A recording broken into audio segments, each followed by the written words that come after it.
ઉમરગામ તાલુકામાં અધૂરા છોડી દેવાયેલા અંડરપાસ સબવેના કારણે સ્થાનિકોને પારાવાર મુશ્કેલીઓનો સામનો કરવો પડી રહ્યો છે। આ અંડરપાસ ગમે ત્યારે કોઈનો પણ જીવ લઈ શકે છે।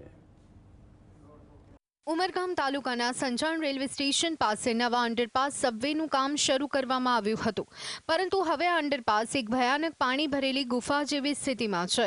પૂર્વથી પશ્ચિમ જવા માટે ફ્લાયઓવર બ્રિજ નીચે અંડરપાસ સબવે લોકોની સુવિધા માટે બનાવવાનું આયોજન હતું, પરંતુ હવે આ અંડરપાસ સબવેમાં વરસાદી પાણી ભરાઈ ગયા છે, જેના કારણે લોકો જીવના જોખમે રેલવે ટ્રેક ઓળંગવા મજબૂર બન્યા છે।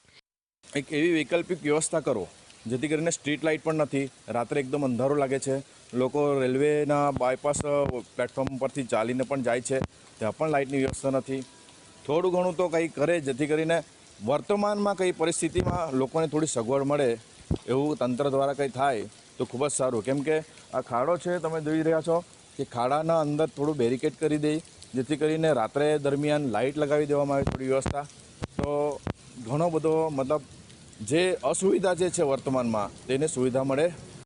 આ નવો અંડરપાસ સબવે બનાવી અને જાણે કોઈના મોતનું તમાશો જોવા ખેલ થયો હોય તેવું લાગી રહ્યું છે। મસમોટા પાણી ભરેલા ખાડામાં કોઈ બેરિકેડ નથી અને રાત્રે અહીં લાઇટની પણ કોઈ જ વ્યવસ્થા નથી, જે સુરક્ષા માટે મોટો ખતરો ઊભો કરે છે।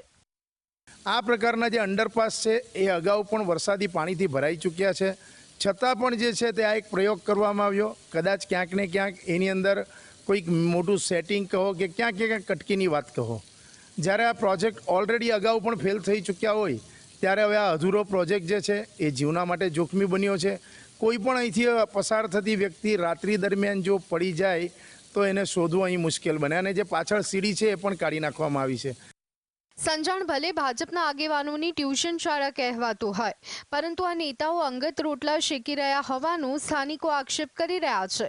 ત્યારે આ મોતના ખાડામાં કોઈ નિર્દોષનો જીવ જાય તે પહેલા સંબંધિત તંત્ર દ્વારા તાત્કાલિક નિરાકરણ લાવવું અત્યંત જરૂરી છે। રાજેશ પાવસ્કર, GSTV, ઉમરગામ।